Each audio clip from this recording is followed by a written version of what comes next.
Hi guys, welcome back to another episode of Building in Public. This is episode number 4, and today I want to welcome you to my case study of modern consumer behavior.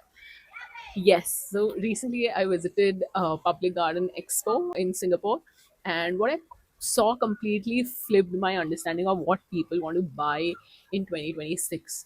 And this is not some tech showcase or some crypto fair or something, for sure not. This was artists selling handmade products like stickers, notebooks, bags, jewelry, pottery, all these small things.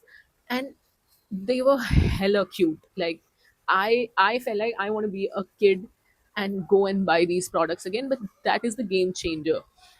Us including a lot of other young adults and even boomers for that matter of fact were buying those products, and that made me thinking that what is the pattern behind this, that people are now into buying these cute little things which were so bizarre, a couple of years back, and now they want to invest in a digital age, invest in all of these small little things. And he this is how I'm trying to break down their 5 patterns that I noticed at that exhibition before. And if you're building anything right now, this matters a lot, because this is the consumer behavior right at the epicenter of Southeast Asian market. And you really want to go through this episode for sure. So, point number 1, handmade has become premium in a mass produced world. We're living in an era where you can order anything from anywhere and have it delivered in like minutes, or probably even like a couple of hours, anything in the world. And everything is cheap, everything is fast, everything looks the same because it's mass produced. So when someone shows up with hand illustrated stickers they drew themselves, or a pottery that is shaped in a way that they made with their own hands, that immediately has more value. Not because it's better quality, but it's rare, right? It's handmade, so it's just one unique piece. It's the opposite of what we call for a business that's scalable. And that's exactly what I think people want now. So you can't mass produce this, and you can't automate it, and it's scarce in the world. And that is the biggest value that a handmade product can offer. Point number 2, people are building identity through objects that feel personal. Here's what I noticed watching people shop: they were just not grabbing whatever, they were deliberating, examining, holding it, checking it out, wearing it, and making sure it feels right to them to add to their little collection. Because when you buy something handmade, you're not just buying an object, right? You're buying a piece of someone else's taste and making it a part of your own. So adding somebody else's, an artist, little wonder into your own collection. And maybe it would be a hand illustrated cat sticker or something or the other, but that is not just a sticker to that person, it's a signal of who that person is to other people. And what that person is finding charming builds his or her aesthetic. And it's a little world that you're building for yourself, right? It's a cute little world. And people are getting intentional about this, about what they're curating, what kind of a personality they are curating for themselves, and what kind of a vibe they live around. Point number 3, so cute isn't trivial anymore, it's a legitimate aesthetic, and it's a choice that these people are making. So there's this assumption in professional spaces that if you want to be taken seriously, everything has to be minimal and neutral and more elevated, more nuanced. But meanwhile, this expo actually told me that people were lining up for pottery shaped like mushrooms, and notebooks covered with chubby dog illustrations and whatnot. And these aren't even kids, right? They are adults with jobs and disposable incomes, choosing cuteness deliberately. So cuteness isn't childlike anymore, and it's honest.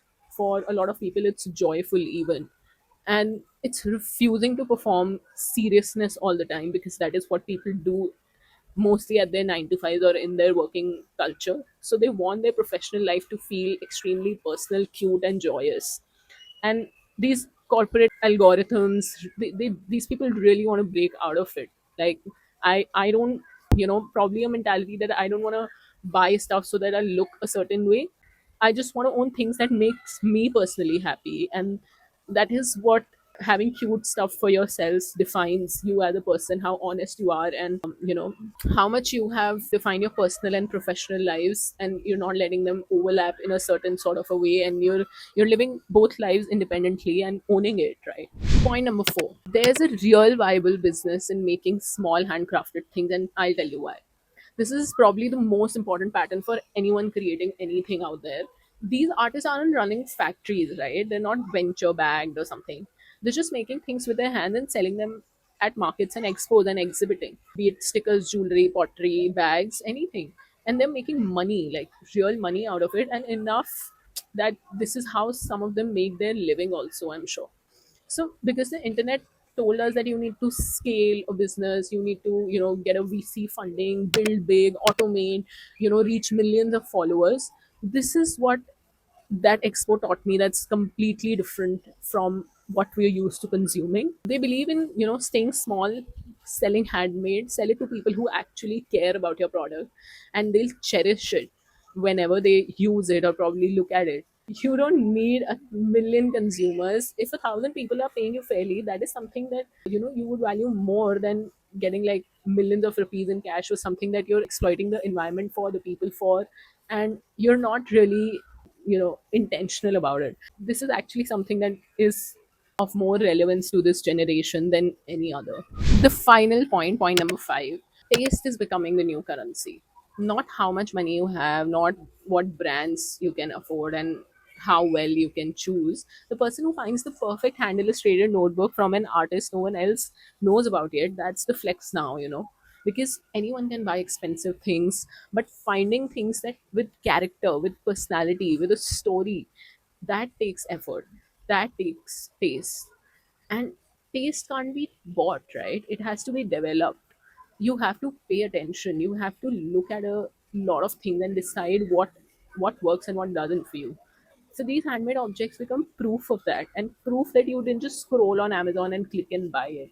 Proof that you went somewhere, looked at the things, talked to the person who made it, chose it because it resonates with you. And that curation, that intentionality of buying something, that is what people really want now. So we're in 2026. Everything is supposed to be automated, AI generated, mass produced, delivered in 24 hours, and yet people are showing up at expos and buying handmade stickers and pottery, because what people actually want isn't more stuff, it's stuff that feels human. The brands that are winning right now aren't the ones with the biggest budget and the most fantastic innovation.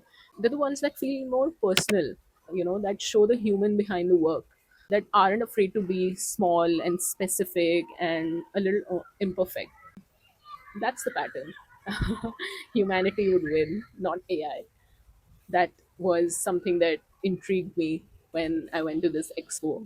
I hope if you're building something in 2026, this becomes one of your most important lesson, or it gives you a vision that you cherish. And I'll see you next time with another episode. Bye.